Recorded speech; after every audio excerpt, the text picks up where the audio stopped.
Hello friends, it is me. Sorry, I forgot what I was supposed to say. It's day 3 of 12 days of videos from me. Roll the intro. It's the day after Christmas and my true love gave to me 35 books to review in one video. I did this last year. I regretted it. I'm doing it again.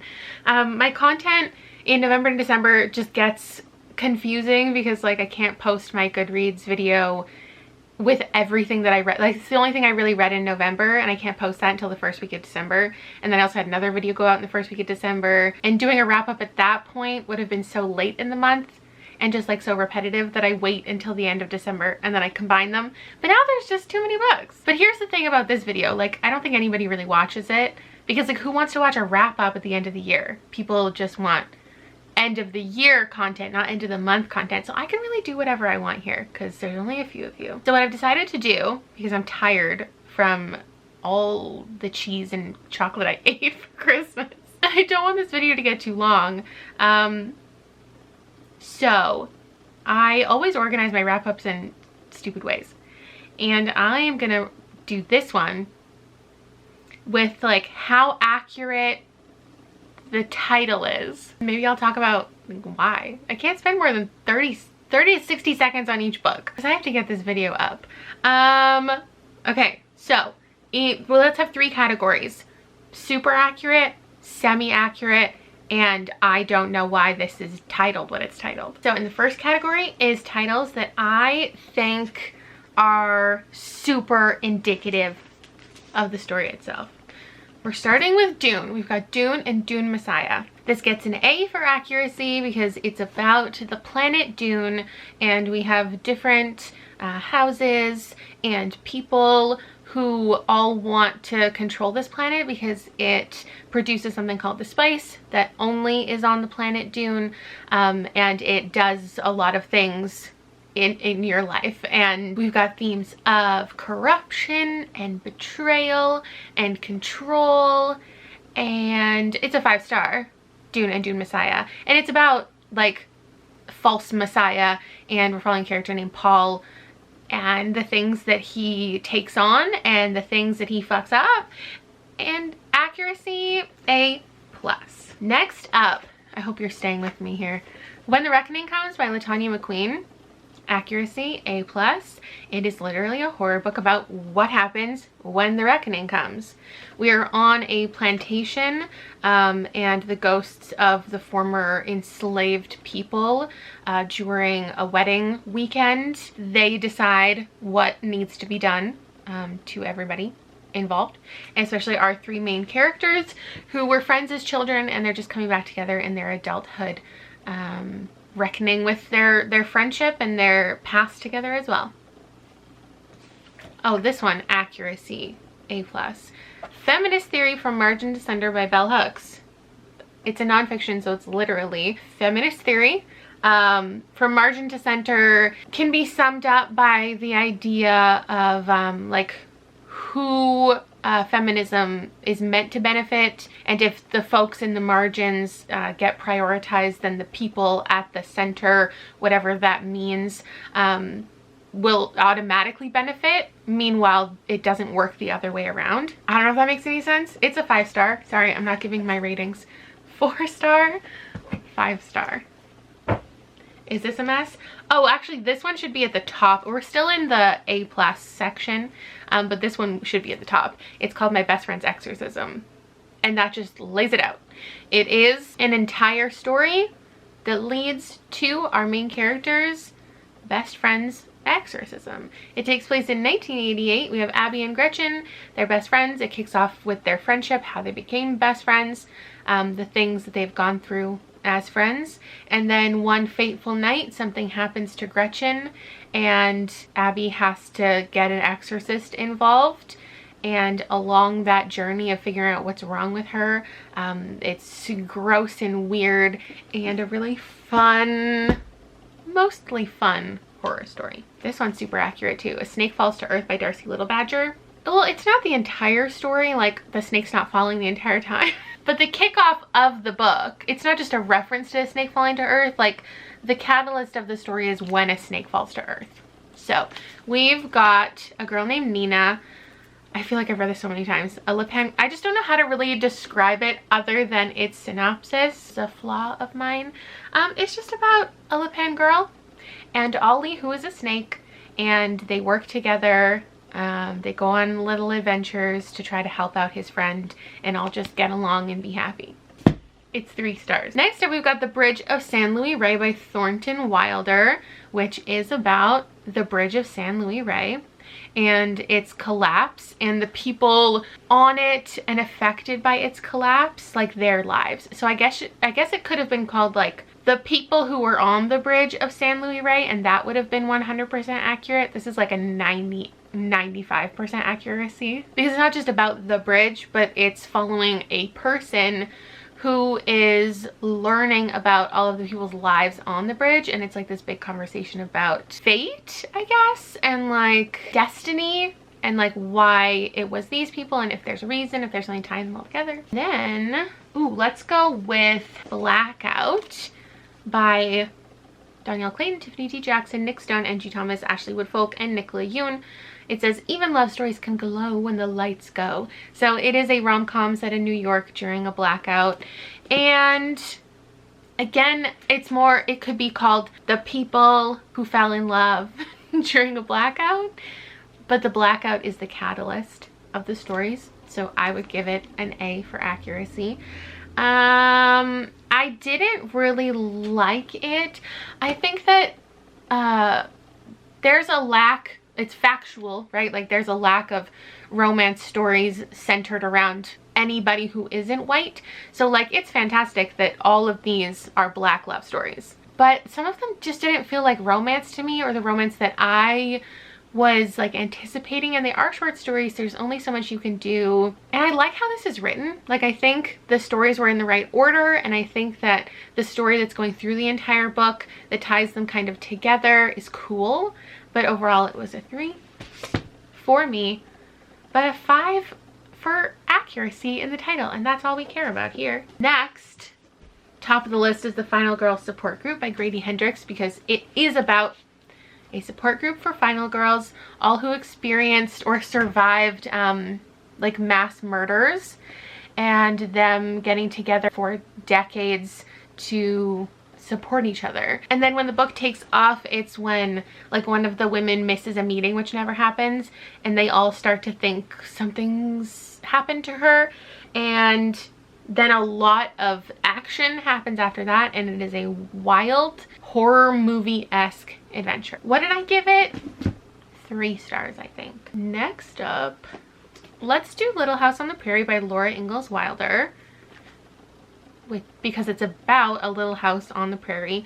They don't start to build the house until like a quarter of the way in, so it's more like traveling through the prairie and building a house, but all of the story does take place in the house, and them just like learning how to, I don't know, have a homestead, and encountering a lot of the indigenous people around and their perspective on them, and yeah, just living in their little house as a little family. What did I give that? I didn't rate it. Another one that I read because of my mom is called Have Spacesuit Will Travel by Robert A. Heinlein, and I think it's accurate because it is about a guy who has a spacesuit. He wins a spacesuit. He's trying to win a trip to space, but instead he enters a contest and he gets like the runner-up prize, which is just a spacesuit. And then he's thinking like, what should I do with my spacesuit? Should I get rid of it? Should I sell it? And his dad, who wants to support all of his dreams, he's like, just keep the spacesuit because maybe you'll need it. And then because he has a spacesuit, he will travel. Like, he's gonna do it. And he ends up with this girl. I don't really remember how old these characters are supposed to be, but they get taken to space together, and because he has a spacesuit, it's a successful trip. Okay, last one for super accurate is called Misfit in Love by S.K. Ali. I finished this 5 minutes before filming this. And this is so fun because it's one of my favorite authors, S.K. Ali, who wrote Saints and Misfits. This is the sequel companion to it. And she also has a book called Love from A to Z, which is a 5-star, one of my favorites. And the couple from that book make a little appearance in this one, which is amazing. And it's called Misfit in Love because our main character, Chana, has this idea that everybody is a saint or a misfit. It's covered more so in the first book. And then in this one, she, who considers herself a misfit, is in love with multiple boys, which I wasn't expecting. But it's one of those books that introduces a love triangle, a love square, but then turns out to be more of just like a self-discovery and self-love story, which is something that I love. We're leading up to a wedding, and I just love that setup, especially in a sequel, when I feel like sometimes sequels just don't really know what they want to do. I like when we're leading to an event, so like a prom or a wedding or like a birthday party, or we know there's going to be an end and we are like counting down the days until that. She's learning things about her family and about herself and about how everybody's view on the world is different, and she is such a dynamic character. She's not someone who's always likable and you always understand her decisions, which is something that I think is fantastic in a YA protagonist. I thought it was really good. 4 stars. But again, 5 for accuracy of the title. Next stack, we're gonna do midway accurate. So like this one, I understand the title. The title makes sense. It just doesn't encompass the full story, which titles aren't supposed to. The Book of Accidents by Chuck Wendig. Sorry, my phone just did a weird update and now my screen turns on every time I get a notification, which I hate. I have to learn how to fix that. This is about a book of accidents. Like, sure, there is a book of accidents, and there isn't something that I think this should have been called instead, but the Book of Accidents doesn't play the biggest part in the story. It's about a family moving to a new place, and there's a kid there who their kid gets involved with who has this Book of Accidents, and that's explained in the story. See, that's the thing about maybe titles that aren't perfect, is because you can't really explain what the title means if you haven't read the book. The other ones I had no problem explaining it to you because it doesn't like spoil anything, but these ones, like if you don't know the story, maybe the title wouldn't be perfect. I think there's a spider on my window and I can't tell if it's inside or outside. I'm gonna go check. Oh, it's inside, it's inside. Okay, anyway, basically this married couple experienced something respectively as children that made them question if there are supernatural things, and then when they get together to be at this house, they have to really confront evil. I give it 2 stars. Next I have A Taste for Love by Jennifer Yen. This one, like, I can't explain it. A Taste for Love. It has to do with a baking competition. The baking competition doesn't happen for a while, just so you're prepared.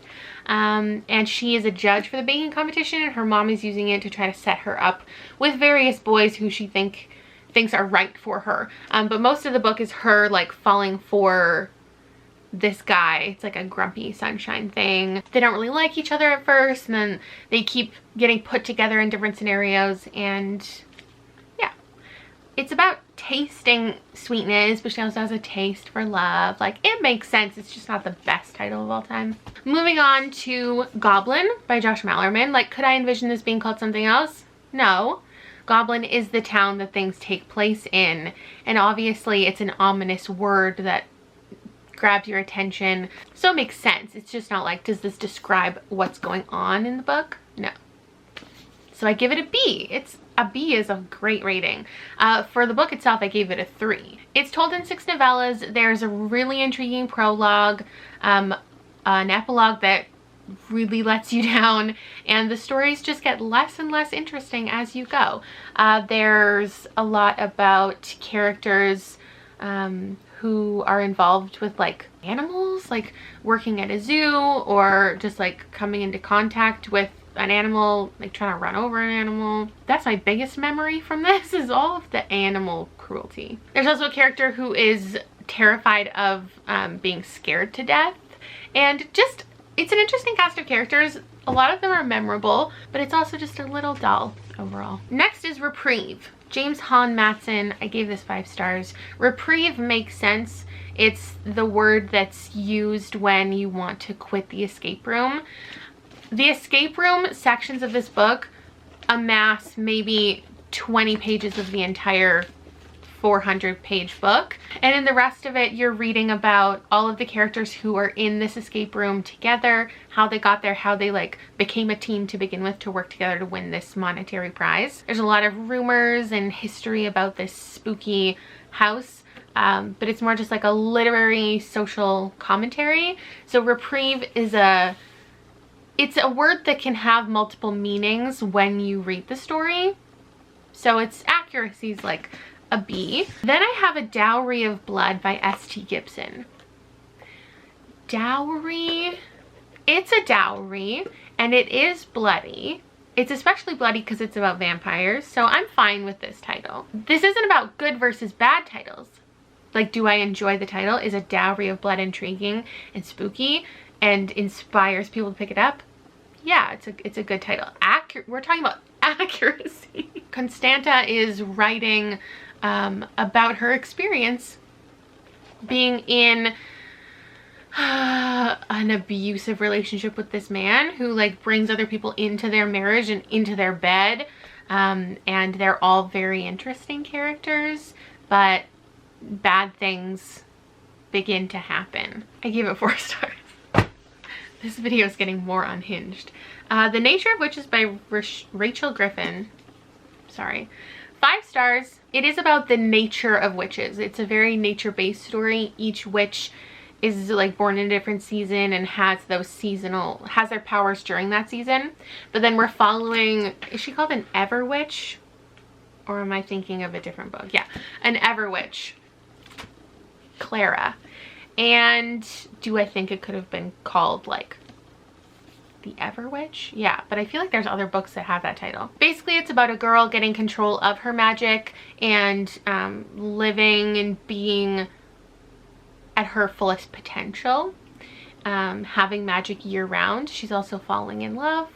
She is going through a lot, and it is about like the nature of all witches, but it's also like the nature, the seasons.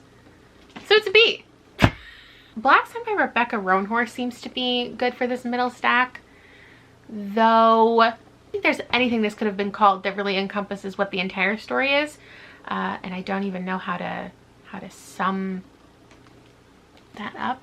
We're following a bunch of different characters from all the different groups of people of the Meridian. It's high fantasy. It definitely has to have some type of celestial title, but this can also mean like, you know, black sun as in like an ominous kind of way, as opposed to just like the physical object. We have magical powers, we have captains of ships, we have travel, we have people who have been blinded and people who see through, or like seeing through others' eyes. It's confusing. Don't make me explain it. I don't know. My 4 stars for that is kind of objective. Like, I know it's good, but do I really understand everything? The personalities and the dynamics and what each character is like feeling, totally. But like the entire system, do I grasp it? I don't think so. But did I enjoy it? Absolutely. Let's move on to The Tower Treasure by the Hardy Boys. I only put this in the middle one because you don't really know there's a Tower Treasure until halfway into the book. So like, not only does it not fully explain it, but it almost spoils it. Because originally the story is just about the boys seeing somebody who like stole their car, I think, and they go to track it down, and then that leads them to many different people, and eventually there's this like hidden treasure, And then I don't even think they know it's in a tower until maybe the last like 20 pages. If anyone picked this up just because it was called Tower Treasure, I'm sure they were satisfied by the end, but they were almost misled. Next up is Honey and Issue's Guide to Fake Dating by Adiba Jagadar. This is a 5-star, fantastic YA, female rom-com, enemies to lovers, fake dating, like it has it all. It is a guide to fake dating, like they write a guide to fake dating. They have like a Google Doc, which is where they communicate, so other people will like think that they're popular or understand that when they say they're bisexual, it's true because like they've dated another girl, so I can prove it. They have reasons to get into this fake dating scenario, and the document is like important that they stick to it, and also leads them down some different difficult situations for them to navigate together. But like, is the entire thing written as a guide? Like Ned's Declassified School Survival Guide, like is the guide, like the, you know, this is just like the guide is in it, but it's not the guide itself. So it gets a B. The Death of Jane Lawrence by Caitlin Starling. It's a title that I understand, but it almost could mislead you to think that like maybe Jane's dead the whole time, and she's not. Again, like this could spoil the book if I talk about what it means, the death of Jane Lawrence. So it must get a B, maybe a C. This is about a woman, what's her name? Jane. On her wedding night to a man. It's a marriage of convenience. None of them are like interested in each other romantically, but they both have reasons to engage in this marriage.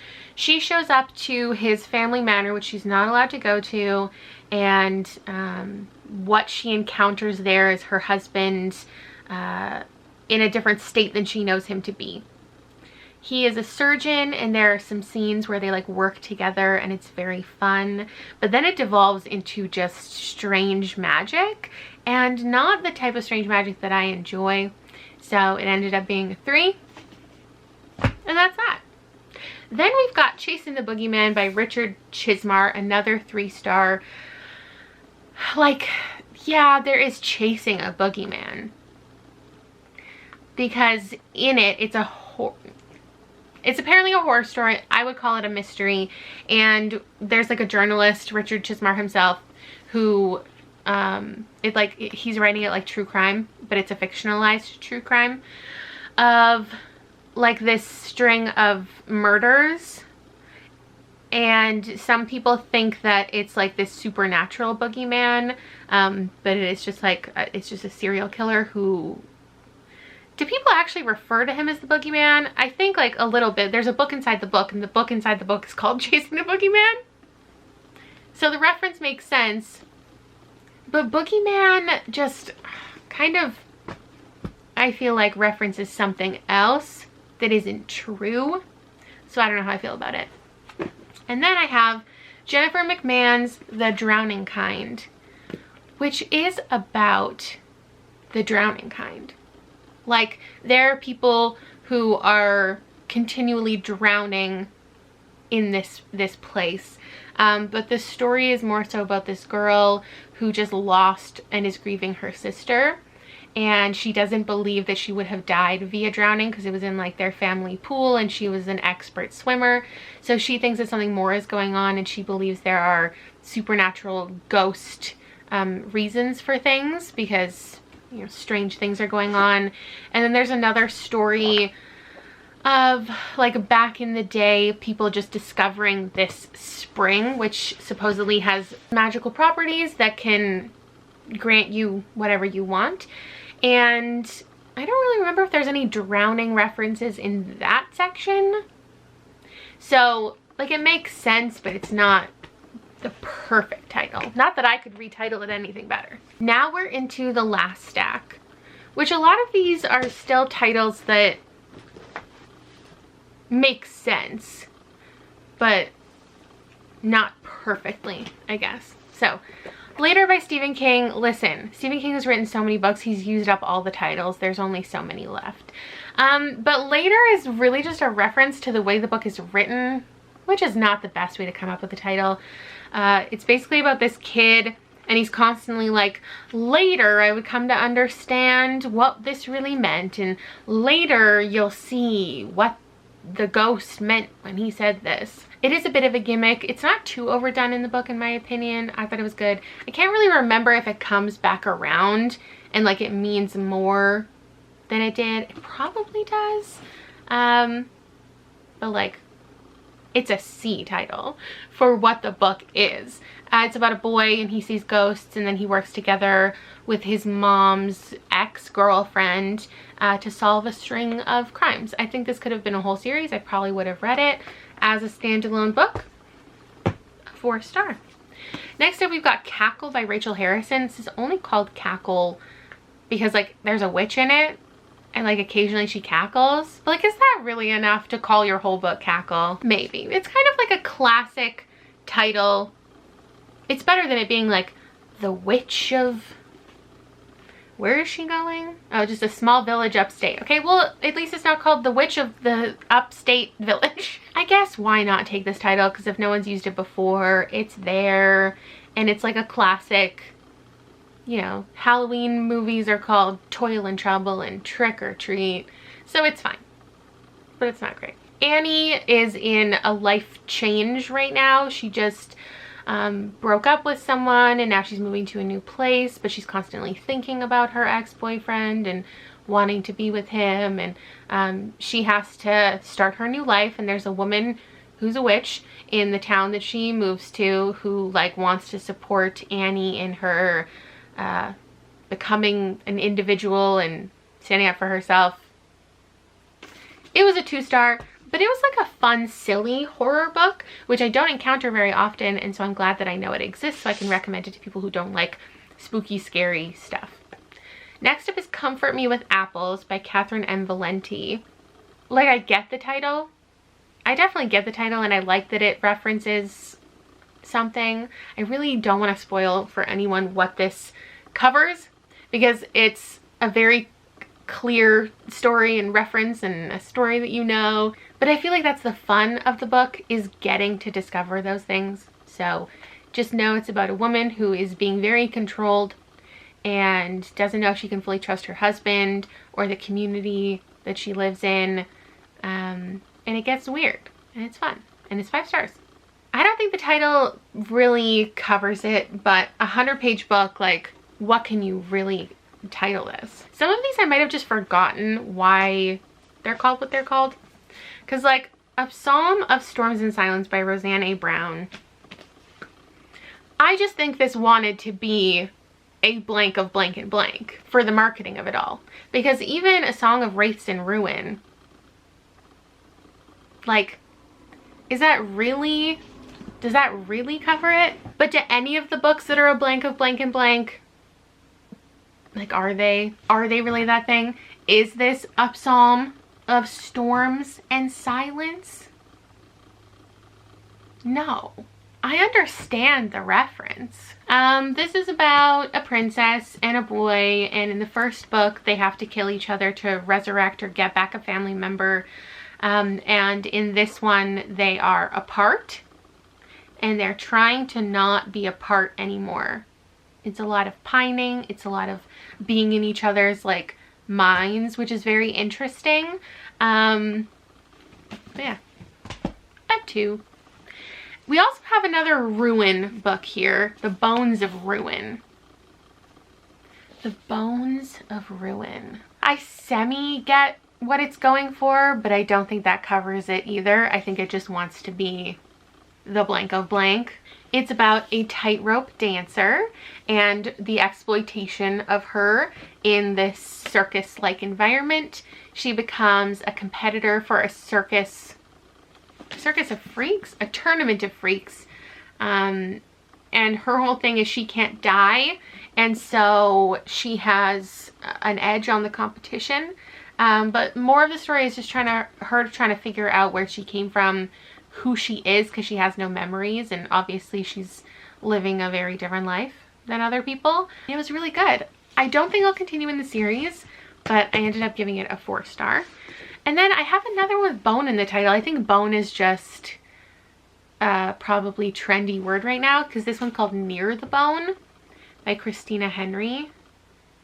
And like, did I just not pay close attention? What was the bone? I was thinking like, is it because they're on a mountain and it's cold and like that's what it means? Near the bone could be kind of a reference to like near death, I guess, because it's like a survival story in nature. Bone's also just a good word to reference like something dark and ominous, because there is a creature in the woods, and this woman is told that she's not allowed to leave her little cottage. Her husband is very controlling. I gave it 5 stars. It was super adventurous and wild, and didn't hold back with like the intense scenes and killing moments. So bone, like I'm sure there are bones, and no, it's a C title. Then I have This Thing Between Us by Gus Marino. I like the phrasing, like the perspective of the title, This Thing Between Us, because it is like written as like kind of a letter from this man to his dead wife, about like their life together and what he's currently going through and all of his feelings. So I get that. But I also don't think that the cover really depicts the story, and it's hard because it's a very layered horror story that couldn't be categorized perfectly into any one subgenre. So I get that this needs to be kind of a blend of ideas. You don't really know what you're going into, because the book itself is strange and makes you feel off kilter as a reader, which is one of my favorite things. It got 5 stars. It's kind of like a techno thriller. Weird things are happening with this couple's like Alexa kind of device leading up to her death, and then once she's gone, he moves into the middle of nowhere with the dog, and the dog plays a part into the weirdness. 5 stars, did I say that? We also have Trixie Belden and the Marshland Mystery, which I'm sure is an accurate title, but I don't really remember how it was really set in a marshland, or how the marshland was like, was that an interesting enough part of the story? I think someone is missing in this book, and she has to, Trixie Belden, the teenage detective, has to go to a bunch of different places to try to find this missing girl. And I think there is a house, and it's on a marsh, but again, that's so late in the book that does that spoil it. Next up in my C, right? This is the C category. I have White Smoke by Tiffany D. Jackson, because like I get it. Well, she talks about smoking weed a lot. And then like there are houses that catch on fire. And like, is it a race reference to? Could you come up with a way that it's like white people are causing the smoke? Like, okay. But when I think about her other titles, and they're just like this one word punch a lot of the time, I feel like I like that better than this. Actually, I think this was originally just called Smoke. It's about a girl and her family. They move to this kind of seemingly haunted house. She's starting a new life. Her family doesn't really get along. It's honestly like a really exhausting book, because like her parents, her mom just got remarried and she has like a new family, but her parents don't really seem to get along, and like none of her family members get along. I thought it would be like a fun haunted house story, but it was more of just like a slow bummer of a read. Overall a 3, because it goes in some weird directions. I thought certain things were well done, but I was expecting a lot more conversations.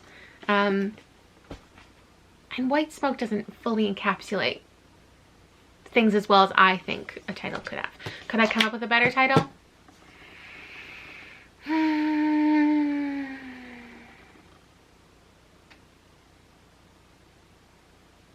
No. Next up is another one with white in the title, actually. White Magic. I get where white magic came from. Absolutely. I totally do.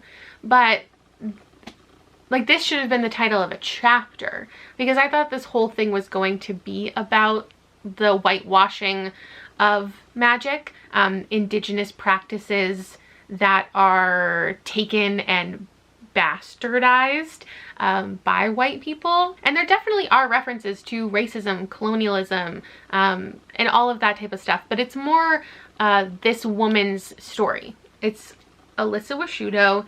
It's her talking about her life, mostly her relationships, the difficult things that she's gone through, kind of sometimes things that she's learned, lessons in her life, but more so just like journal entries. And because of that, because she's not white, it doesn't encompass like her entire story to me. So that's what I would say for that. This one is Far from the Light of Heaven by Tade Thompson. And again, I get it. It's about space travel. And so we are far from the light of heaven. Sure. But like, does that title ever really come into the story that I remember in an impactful way or mean more? No. We're on a colony ship. We have a captain who is awoken. Her crewmates have not. Some of them never will. Dun dun dun. And there's an investigator coming on the ship to find out like who this murderer was, because there's someone responsible for some deaths on the ship. Our captain has put out a distress call looking for someone to like figure out what happened and if she can continue with her mission or whatever. I don't think that's the perfect title or the perfect book. I give it 2 stars. I get why people like it. I would definitely recommend it to fans of A Long Way to a Small Angry Planet and just general like interpersonal space travel books, whatever those other ones might be. It was just not the most interesting or fun or dark for me. It didn't go far enough in any capacity. And then the last one I have is Where They Wait by Scott Carson. Where They Wait. Who is they? This is about a guy and like a tech startup that he's doing an interview for, and it has to do with dreams, and the dreams cause things to happen.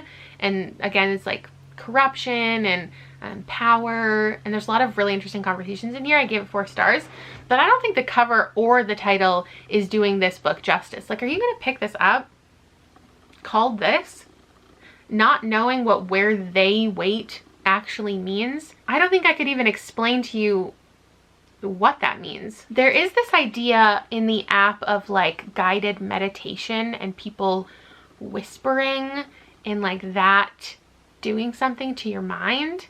I think I kind of understand this one, but it's not the best title to like, I would never have picked this up if it wasn't for the Goodreads Choice Awards, even knowing that it's horror and set in the real world. So like, the title's not, no, it's not perfect. It's the bottom of my list.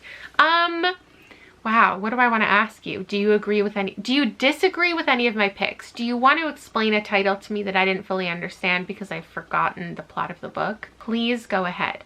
I don't know what else. I don't think I perfectly described or reviewed these books, but there's far too many of them that I've read in the last 2 months.